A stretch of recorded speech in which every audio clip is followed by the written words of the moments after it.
Olá, eu sou o pastor Sidney, pastor na Igreja Batista Jardim Floresta, e hoje nós damos continuidade à Escola Bíblica Dominical número 12, dentro do tópico Será que Deus está mesmo dentro do controle? Eu estou apresentando um testemunho pessoal quando eu tive Covid em fevereiro de 2021 e as lições que Deus me deu durante os 45 dias que eu estive com Covid e as suas sequelas, que foi a pneumonia. Na última lição, na EBD número 11, nós falamos a respeito da introdução, dos primeiros sintomas e as lições que Deus me ensinou durante a doença. Bom, então na segunda-feira, no dia 22 de fevereiro, eu fui novamente ao HGR, 4 dias depois do dia 18, né? Eu fiz novamente uma tomografia e o médico olhou e disse que eu estava com um comprometimento entre 40% e 50% e a minha saturação estava em 93%. Ele aconselhou, por precaução, ficar internado no HGR. Aquelas palavras, elas bateram forte em mim porque eu imaginava que eu não estaria tão mal assim. Eu acordei sem febre, praticamente não tinha tosse. A minha saturação, até então, eu imaginava que 93 ainda podia estar num nível relativamente bom. Bom, embora eu me sentisse cansado dentro do HGR, eu cheguei a orar e perguntar a Deus, será que eu devo ficar mesmo internado, Deus? Como no domingo, um dia, uma noite anterior, eu havia orado a Deus, disse, Senhor, seja feita a tua vontade. Eu disse, Deus, se é para mim ficar internado, então que eu fique, né? Mandei uma mensagem para minha esposa, comunicando, mandei uma mensagem também para minha mãe, eu queria que ela soubesse, né, que ela fosse a primeira a saber dessa situação, e por isso mandei para ela, e como as notícias correm, rapidamente eu comecei a receber algumas mensagens de pessoas próximas de mim, mensagens de oração, mensagens de incentivos, mensagens de colaboração, pastor, se precisar estou aí, estou contigo. Mas uma mensagem me chamou a atenção, eu vou ler ela para você. Ela disse assim, pastor, minha mãe fez o tratamento em casa. Foi a melhor escolha para minha mãe fazer o tratamento em casa. Foi caro, mas hoje está praticamente de alta. O pulmão dela estava entre 50% a 75% comprometido. Olha, não queremos que se sinta só. Estamos aqui. Estamos orando para que o Senhor possa direcioná-lo e para que ele restabeleça a sua saúde. Desculpa por mais uma vez estar me intrometendo, mas depois do que eu passei com a minha mãe, quero falar às outras pessoas a respeito. Eu não quero que você se sinta sozinho nessa. Estamos juntos com vocês. E então ela me passou o contato da médica que cuidou da sua mãe. Mas eu estava... aquela mensagem foi num momento bem especial que me trouxe uma certa alegria. Logo depois a igreja entrou em contato, o conselho da igreja entrou em contato, disse, pastor, se necessitar de algo, estamos juntos, se for preciso tratar em casa, não se preocupe com despesas financeiras, a igreja ajudará, no que precisar pode contar conosco, minha família também, Sidney, se quiser tratar em casa, fique à vontade, nós vamos ajudar. Por quê? Se você lembra, em fevereiro de 2021, o HGR, o Hospital Geral de Roraima, estava bem cheio, bem lotado. A pessoa internada e entubada praticamente era sinônimo de morte, né? Então, por isso, um pouquinho do medo. Mas, por incrível que pareça, eu estava calmo. Talvez um reflexo da noite anterior, de bastante oração. Eu tinha medo, eu sentia medo, mas o meu coração estava calmo. Um amigo meu que é enfermeiro, uma irmã da nossa igreja que também é enfermeira, minha esposa e o médico, eles se reuniram, fizeram uma rodinha ali para conversar e ficou meio que estabelecido que a internação seria a melhor opção, né? Já que eu estava com o pulmão comprometido, saturação baixa. Então eu decidi com a minha esposa ficar internado. Nós retornamos para a nossa casa para poder pegar toalha, travesseiro, lençol, estas coisas, né? Escova de dente, creme dental. Eu digo que mais uma vez aquele momento difícil que foi me encontrar com os meus filhos. Quando eu cheguei em casa, o meu primogênito Matias, ele perguntou, pai, está tudo bem? Eu disse para ele, filho, eu creio que vai ficar bem. Vamos confiar em Deus. Eu ainda tentei relutar, não falar para eles que ficaria internado, mas não teve jeito, a lágrima saiu, escorreu pelo rosto, e eu disse para os meus filhos, olha, eu vou precisar ficar internado. E eles começaram a chorar, eu também choro. É decisão do médico, ele acha que é melhor, vou ficar alguns dias internados. O Matias perguntou, o senhor vai voltar? Que pergunta difícil de responder. Eu disse para ele, eu espero em Deus que eu possa voltar sim, filho. A minha esposa já estava preparando a minha malinha e novamente eu vi no olhar dela a preocupação e o medo. Aquilo de fato mexeu comigo, porque, como eu já disse, minha esposa é bem forte. E ver nela o olhar de preocupação me abateu um pouco. Bom, aquela situação em casa antes de ir para o HGR, de fato estava mexendo comigo, o medo estava aumentando. Eu creio que não era medo de estar internado ou medo de ser entubado, mas era o medo de deixar a minha família, deixar a igreja, os meus irmãos, os projetos que nós temos para a igreja. A minha esposa, ela chegou a dizer, Sidney não, amor, né? Amor, mesmo se Deus te levar e é propósito dele, nós não ficaremos desamparados. Deus continuará cuidando de nós, cuidando da igreja. E eu creio nisso. Eu tinha plena convicção disso. Mas ainda assim, essa parte nossa, ser humano, ainda mexia comigo. E eu, de fato, estava gerando dentro de mim uma certa ansiedade, um certo medo por toda aquela situação. Eu cheguei ao HGR às 15 horas e fui para a triagem para entrar e ficar internado. O que acontece? Quando eu fui para a triagem, a enfermeira disse que eu não precisava ser atendido. Minha saturação estava 97, considerado boa. Eu estava sem febre e sem tosse naquele momento. Eu disse para ela, é até engraçado, porque eu disse, olha, eu preciso ficar internado. O médico da manhã disse que eu tinha que ficar internado. Olha a minha tomografia. Ela disse, tá bom, vamos esperar o médico. O médico chegou e o médico falou a mesma coisa. Você não precisa ficar internado. Eu disse, olha a minha tomografia. Ele olhou e disse, de fato, o teu pulmão está comprometido, creio que uns 50%, mas eu vou passar uma medicação para você e vou te enviar para casa. Eu, mais uma vez, disse para ele, olha, eu preciso ficar internado, o médico da manhã disse para eu ficar internado. Ele disse, vá para a medicação e depois a gente conversa. Bom, eu fui para a medicação e enquanto estava lá, orei a Deus e disse, Senhor, e agora?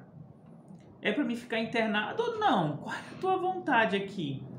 É para mim ir para minha casa? É para mim ficar internado? Bom, o fato é que na volta da enfermaria eu falei com a minha esposa e disse, amor, confirma com a Clenise, a médica, a doutora Paula, aquela que é a irmã que mandou aquela mensagem, cuidou da mãe dela. Confirma com ela para hoje à noite. E ela fez, confirmou. Então o plano B já estava ok, a médica poderia me atender em casa naquela segunda-feira.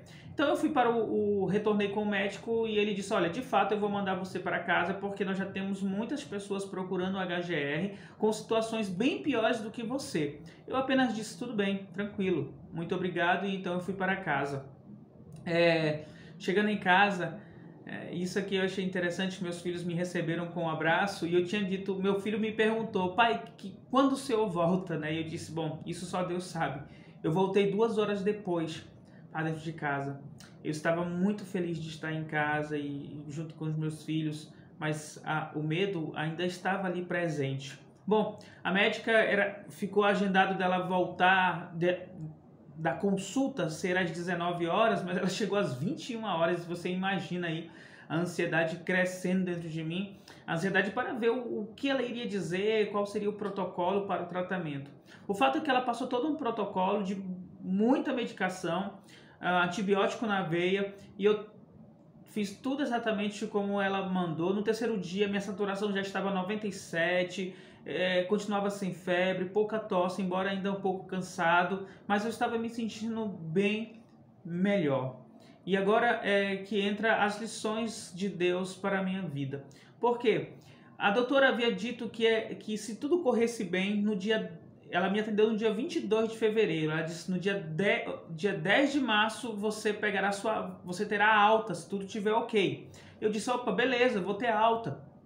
No dia 10, fiz o hemograma na terça-feira e deu 22 mil leucócitos. Tudo bem, eu estou tomando antibiótico, essa pneumonia vai diminuir, eu estou tomando antibióticos, então tá tranquilo. Nessa minha espera até o dia 10, o que eu estava fazendo? Eu tinha que me distrair com alguma coisa. E como eu estava me distraindo com o meu celular, ou estava assistindo uma série, ou estava vendo alguma pregação, ou estava jogando algum joguinho, ou estava conversando com alguém no WhatsApp. O fato é que eu estava procurando muitas distrações para mim e eu passava algumas horas, por exemplo, jogando no celular, porque isso passava o tempo muito rápido. Algumas horas assistindo alguma série, porque passava o tempo muito rápido. Eu tinha minhas orações, eu tinha minha leitura da Bíblia, mas depois que eu cumpria o período de oração, e o de leitura da Bíblia, eu ia fazer outras coisas, me distrair com outras coisas, né? Na sexta-feira, eu fui fazer um novo hemograma e neste hemograma apresentou que aumentou os meus leucócitos para 25 mil. E aí eu fui orar a Deus, Senhor, o que está acontecendo? Eu estou tomando antibiótico que era para reduzir a taxa de leucócitos no meu organismo, mas foi aumentar. E nesta oração com Deus ele me trouxe mais uma lição, que foi justamente a questão da distração. Eu precisava me ver livre das distrações. Eu estava muito focado com joguinhos, eu estava muito focado com assistir séries e eu poderia aproveitar melhor este meu tempo. Então foi justamente o que eu fiz. Então aqui vai a lição que Deus me deu aí mais ou menos no meio do meu tratamento. Com os leucócitos de 25 mil, eu não teria alta dia 10, de maneira alguma. Eu teria que esperar mais um tempo. E como eu aproveitaria esse meu tempo? Porque a maioria do tempo ou era deitado ou era sentado. Eu não fazia o menor esforço, porque a minha esposa, que eu agradeço muito a Deus por ela fazia de tudo por mim, mesmo cuidando da casa, cuidando das crianças, do trabalho dela. Ela estava ali presente, café, almoço, janta, lanche, no que eu precisava, ela estava ali presente. Bom, no próximo domingo eu vou falar um pouquinho mais sobre a minha esposa, tá? Mas essa lição que Deus trouxe para mim com relação à distração, eu gostaria de compartilhar ela com você agora. Deus me mostrou que eu era aquele aluno que sentava no fundão da sala, que não prestava atenção na aula e ficava fazendo qualquer outra atividade menos as lições de casa, menos prestar atenção na aula. Eu estava com bastante tempo, mas eu não aproveitava bem esse meu tempo. Foi então depois daquela noite da sexta-feira em oração com Deus, eu disse, eu preciso abandonar o meu celular, porque ele era a principal fonte de distração. E eu acordava, lia o Salmo 34, todos os dias eu lia o Salmo 34, não me pergunte o porquê, mas eu me sentia muito bem ao ler aquele Salmo. Até o final de março, todos os dias eu lia este Salmo. E eu também fazia minha leitura bíblica, 5 capítulos das cartas de Paulo, eu continuava a ouvir alguma pregação e não usava de fato o celular, tentava me distrair com uma ou outra coisa. O fato é que eu ficava muito tempo ocioso também, sem fazer nada, apenas olhando a natureza, apenas tentando encontrar alguma coisa para fazer e orando a Deus. Deus mais uma vez falou comigo e apareceu para mim, diante de mim, um livro que eu estava querendo muito ler na Amazon. Então eu comprei este livro e eu comecei a ler. E ali me despertou cada vez mais um desejo de ler. Então eu passei a aproveitar o meu tempo lendo. Eu lia de 4 a 6 horas por dia e foi um tempo muito precioso para mim. E além disso, eu pude dar seguimento a alguns projetos da igreja, como o projeto do Ministério de Discipulado, do Ministério da Família, por conta dessas leituras. Então eu fui tremendamente abençoado pelo pastor Paul Walsh, Augusto Nicodemos, Iago Martins, Emílio Garafolo, Elis Patrick, David Merck, e principalmente o pastor Jerry Bridges, foram alguns livros que eu li nesse período aí que eu estava com o Covid. Isso tudo foi possível porque eu retirei a minha principal distração, que era o meu celular. Eu parei de usar o celular de maneira alguma, mas eu passei a usar o celular de uma forma muito mais consciente. Eu refletindo, eu percebi que o celular naquele momento estava sendo perigoso para mim, para a minha vida familiar, minha vida espiritual. E ele era tão perigoso como partidas de futebol, como uma boa comida, como o cartão de crédito, como a Netflix. Porque o celular acabou se tornando um ídolo para mim, ele estava muito presente na minha vida. Então, eu quero focar agora esta lição para concluirmos, né? A fonte da distração, e eu quero utilizar o objeto celular para falar um pouco sobre isso. Eu creio que a tecnologia, ela é importante, foi Deus que deu para nós, e isso inclui o celular. O celular, ele facilita a nossa vida. Eu penso que o celular, ele pode sim ser usado para a glória de Deus. E eu creio que podemos usar o celular e todos os apps que vêm dentro do celular de uma forma sóbria, de uma forma prudente, porque se usarmos de uma maneira correta, ele vai facilitar a nossa vida. Agora, o celular, ele não pode te escravizar. Você não pode ser escravo do teu celular. E é sobre isso que eu gostaria que você refletisse hoje. O quanto o celular, ele domina a tua vida. O quanto ele tira horas preciosas do seu dia. O celular, ele é bom? Com certeza ele é bom. No meu celular tem a minha agenda, tem o meu despertador, é o principal meio de comunicação que eu tenho. No celular eu escuto música, eu olho e-mail, eu faço compras, eu compro livros, eu leio livros pelo celular, leio a Bíblia pelo celular, eu tenho os meus joguinhos, vejo notícias, utilizo a câmera fotográfica, gravo vídeos, uso o GPS. Então o celular, ele é bom. Ele é bom. E você pode me dizer, pastor, mas eu acho que o senhor não vai falar bem do celular. Bom, realmente eu não vou falar tão bem assim. Porque o que a gente percebe é que para a maioria das pessoas, o celular é a grande fonte de distração. E principalmente para cristãos, o celular tem tirado muitas horas preciosas que poderiam ser aproveitadas para a glória de Deus. Existe um estudo americano que diz que, em média, as pessoas olham no celular 4,3 minutos por dia. A cada 4,3 minutos as pessoas estão olhando ali no celular para ver se tem alguma coisa, seja no carro, parado no sinal de trânsito, seja almoçando, seja conversando com a esposa, ou conversando com os filhos, seja assistindo televisão, seja fazendo uma prova. A pessoa está toda hora procurando o seu celular, sabe?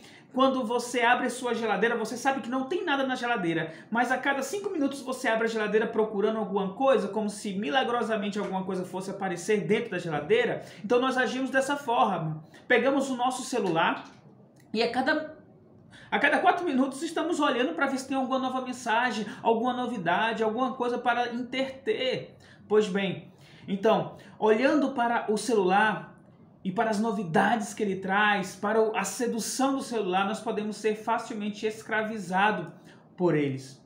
Em um dos livros que oportunamente eu vi e comprei ali pela Amazon, ele diz justamente sobre o mau uso do celular. Esse livro que eu estou apresentando agora para você. Tá? É um livro bom. Não vou dizer muito bom, mas é um livro bom. E ele me ajudou muito neste momento que eu estava passando para fugir da distração do celular. Então eu pergunto para você, qual o melhor uso do seu celular para desenvolver a sua vida? O celular, ele está sendo seu aliado ou seu inimigo? Que atitudes, que ações você tem diante do teu celular? Quantas horas do seu dia você gasta utilizando o seu celular, as redes sociais, nos joguinhos e apps diversos? Infelizmente, assim como eu, muitos de nós podemos até reconhecer que o celular tem tomado muito do nosso tempo. Eu reconheci, até mesmo antes do Covid, eu sabia que o celular estava tomando muito do meu tempo. Eu tomava atitudes do tipo, eu não vou mais usar o Facebook, desinstalava o Facebook, desinstalava o Instagram. eu não vou mais jogar esse joguinho, desinstalava o joguinho. Mas quando sumia aquela culpa que eu sentia por gastar muito tempo com aquelas coisas, eu logo instalava novamente. Eu logo voltava para a distração que o celular me oferecia. Olha só esta frase que está dentro do livro, ele diz assim: ainda assim, se você tem um celular, é provável que já tenha abusado dele. Esse abuso é alvo de inúmeras matérias em revistas, livros de lamentação e vídeos poderosos que revelam que o uso excessivo do celular influencia nossas vidas em um nível absurdo. O momento de culpa pode ser um poderoso motivador, mas não vai durar muito. Assim que a motivação se esvai e a culpa diminui, retornamos aos antigos comportamentos. Isso ocorre porque nossas convicções fundamentais são demasiadamente frágeis para sustentar novos padrões de comportamento, de modo que aquilo que parece imediatamente certo, desligar nossos telefones, não é nada mais do que o produto de um simples momento de vergonha. O que precisamos de fato é da disciplina de uma vida nova, oriunda em um novo conjunto de prioridades e capacitada pela liberdade de nossa nova vida em Jesus Cristo. Então, eu não posso simplesmente falar para você deixar o celular de lado, largá-lo ou pegá-lo novamente após um período de estafa. Meu objetivo é, antes de tudo, explorar porque você deveria tomar atitude desse tipo. Então, não é simplesmente, então agora eu vou deixar meu celular de lado. É você tomar essa atitude, uma nova vida no Senhor Jesus Cristo, para mudar internamente o seu posicionamento, a sua disciplina com relação ao aproveitamento maior do seu tempo. Ainda em um outro trecho desse mesmo livro, ele diz assim: não me causa estranheza esse instinto de estender o braço e pegar o telefone, mas eu queria saber se outras pessoas compartilhavam esse padrão. Desse modo, questionei 8.000 cristãos sobre suas rotinas em mídias sociais e mais da metade dos entrevistados, 54%, admitiu checar seu celular nos primeiros minutos ao acordar. Quando indagados se eles eram mais propensos a verificar e-mails e mídias sociais antes ou depois de sua disciplina espiritual, em uma manhã típica, 73% responderam antes. Essa realidade é especialmente preocupante porque amanhã é o período no qual preparamos espiritualmente nossos corações para o restante do dia. Observaremos mais de perto esse hábito e outros de minha descoberta no capítulo seguinte. Nossos telefones são viciantes e, como se fôssemos viciados, buscamos esse vício imediatamente pela manhã. E sim, há um aplicativo para isso. Então, isso que o autor colocou, ele é bem correto. A primeira coisa que eu fazia quando eu acordava era o quê? Olhar o meu celular, Facebook, Instagram, WhatsApp, e-mail, o que tinha pela frente. Eu deixava para fazer minha leitura bíblica depois, quando eu chegava na igreja. Então, eu quero que você pense, o celular tem sido uma bênção para você ou ele tem sido uma maldição na sua vida? Quando eu notei que o texto que ele estava falando estava se referindo sobre as pessoas que gastavam muito do seu tempo distraídas com coisas supérfluas, eu me encontrei naquela situação. E eu agradeci a Deus muito por me encontrar naquela situação e pela lição que Deus estava me dando naquele momento. Eu estava aprendendo a deixar de lado distrações que não me favoreciam para poder retornar a uma prática de disciplina espiritual saudável, na procura de bons livros, de bons autores, de coisas que poderiam crescer, fazer com que eu crescesse na minha vida espiritual. Geralmente pela manhã, eu fazia minhas leituras da Bíblia, lia algum livro, à tarde geralmente eu assistia alguma mensagem, continuava a leitura no livro, e à noite eu deixava um tempo mais com a minha família para ler um livro, para conversarmos, brincarmos alguns joguinhos, tá? Então à noite era mais diversão mesmo. Para nós concluirmos, o autor do livro ele traz 3 razões pelos quais nós sucumbimos a distração do celular, e eu acho bem importante trazer aqui para você.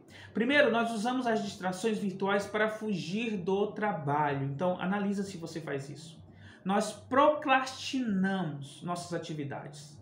seja em casa, seja no trabalho, seja no ministério da igreja. Nós deixamos para depois, por quê? Porque agora eu estou olhando o meu celular, eu estou vendo minhas redes sociais, estou vendo minhas mensagens, estou vendo os meus jogos. Deixamos para depois o que nós podemos fazer agora, simplesmente porque estamos olhando para a tela do celular, as nossas redes sociais. Isso acontece porque quando a vida ela se torna mais exigente, ela pesa mais sobre a gente, nós queremos procurar algo para nos distrair do peso da vida, seja o que for. E o celular é aquilo que está à mão, está próximo de você. Então, nós utilizamos as distrações virtuais para fugirmos de nossas responsabilidades, seja dentro de casa, seja no trabalho, seja na igreja, seja onde for. Deixamos para amanhã o que podemos fazer hoje, porque estamos distraídos. Em segundo lugar, usamos as distrações virtuais para manter as pessoas afastadas. E esse foi um ponto que eu confesso que doeu no meu coração. Deus ele nos chamou para estarmos próximos, próximos das pessoas que amamos, ou melhor, ele diz para amarmos o nosso próximo. No entanto, usamos o celular para retirar as pessoas de nossa presença. Nós preferimos, quando nós estamos usando o nosso celular no meio de uma roda, no meio de uma conversa, mesmo em família, nós estamos dizendo para aquelas pessoas: eu prefiro estar em qualquer outro lugar e não aqui com vocês. Por quê? Porque eu estou focado, distraído no meu celular. O celular não apenas transmite a ideia que não queremos conversar naquele momento, mas também mostra o nosso desinteresse pelo próximo. E pode ser teu filho, pode ser teu pai, pode ser tua mãe, pode ser tua esposa ou teu esposo. Então, quando você pensa em sua família e você percebe que mantinha os seus filhos, sua esposa afastados porque você estava distraído no celular, isso precisa doer. Porque assim como eu percebi, pude verificar que o meu celular estava me afastando da minha esposa e me afastando também dos meus filhos. E esse momento de distração estava retirando momentos importantes junto com a minha família. Talvez uma situação difícil que o filho esteja passando, ou o pai esteja passando, a esposa esteja passando. Nós perdemos momentos especiais, momentos únicos que Deus dá para estarmos junto com a nossa família. Por quê? Porque nós estamos distraídos. Nós perdemos momentos no ministério que Deus nos chamou, no chamado ministerial que Deus deu para cada um de nós. Por quê? Porque estamos ocupados olhando nossas redes sociais. Um terceiro lugar, usamos as distrações virtuais para nos manter afastados do pensamento sobre a eternidade. O salmista no Salmo 90:12 diz: ensina-nos a contar nossos dias para que o nosso coração alcance sabedoria. Ensina-nos a contar nossos dias é a oração do salmista. O tempo, meu querido, ele não para, ele está passando. Ele continua a correr. Alguns não se preocupam com a velhice porque talvez se considerem muito jovens ainda. Talvez quando tiver por 50, 60 anos podem pensar na velhice e na eternidade. Estou prestes a morrer, talvez. Eclesiastes 12:1 diz: lembra-te do teu Criador no dia da tua mocidade, antes que venham os dias maus. A ordem da Bíblia é para você pensar na eternidade agora, hoje. Então, nós desperdiçamos os nossos dias justamente porque estamos distraídos com o nosso celular, distraídos com alguma coisa. Nós perdemos muito tempo do nosso dia com a cara no celular. Dias não contados se referem a dias não aproveitados. Você perde um momento de andar de bicicleta, sentir o rosto, ou o vento no seu rosto, de olhar uma paisagem, tomar banho de um rio, ouvir as histórias dos seus filhos, as histórias que talvez para você nem interesse muito, mas estão contando com tanta empolgação que deve ser importante para você ouvir a sua esposa, a reclamação ou a alegria que ela teve durante o dia, sentar à mesa dos teus pais. Porque você não vai ter teu pai para sempre junto contigo, sentando à mesa, aproveitar a comida da mamãe, sentir o gosto da comida, ajudar na igreja, na obra de Deus, ficar feliz por estar trabalhando, ajudando no ministério dado pelo Senhor, o nosso Deus. O autor dos Salmos faz uma oração, um pedido: ensina-me a contar os meus dias, a fim de alcançar um coração sábio. Infelizmente, o uso do celular nos faz perder de vista essa importante instrução da Bíblia. Perdemos muito tempo com coisas triviais, nos importando muito mais com curtidas, rolando o feed das redes sociais, desperdiçando nosso tempo com jogos, séries ou até mesmo filmes. Afinal, dias não contados são dias não aproveitados. Você pode me dizer: eu aproveito o meu dia, pastor, mesmo com meu celular.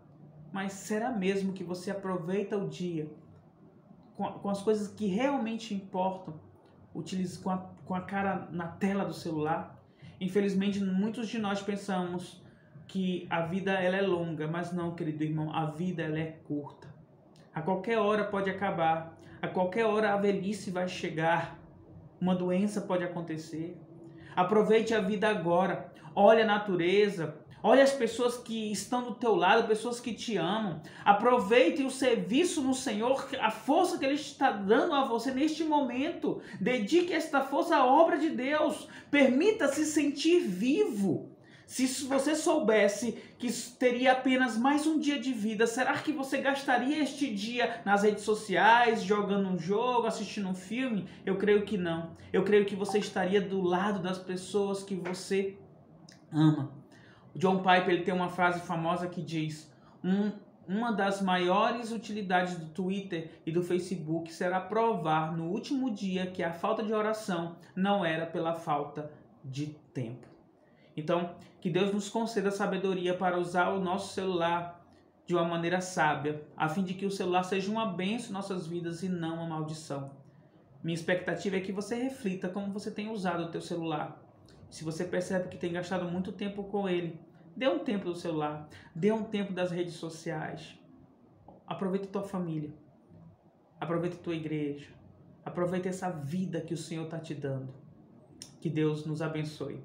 No próximo domingo será o nosso último encontro dentro deste tema. Nós falaremos um pouco sobre o legalismo, sobre a ansiedade e também a fase final ali do tratamento com o Covid, tá bom? Que Deus nos abençoe. Vamos orar. Senhor, obrigado por esta aula, que tenha sido valiosa para os meus irmãos, assim como também foi valiosa para mim, ó Pai. Me dê forças todos os dias, Pai, a vencer a distração do celular, ó Pai. E que nós possamos, ó Pai, valorizar aquilo que realmente importa, Senhor. Então, Deus, ajuda-nos, ó Pai, a vencer as distrações em nossa vida. Assim eu oro, meu Deus, em nome do Teu Filho amado Jesus Cristo. Amém, Senhor. Amém? Obrigado, gente.